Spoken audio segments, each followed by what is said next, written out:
Que paso, Facebook, YouTube, Google, Nextdoor, wherever you are watching me from, how we doing? And if you could please help me out with a like, a heart, a comment, subscribe, anything, that'd be great. Thank you. So this job was a cleanup, remove this little tree, bring in some river rock, and really just give them their space back.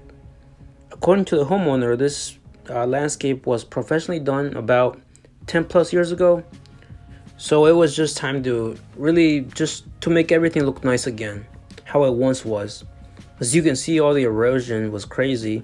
Even the liriope were growing over the pavers.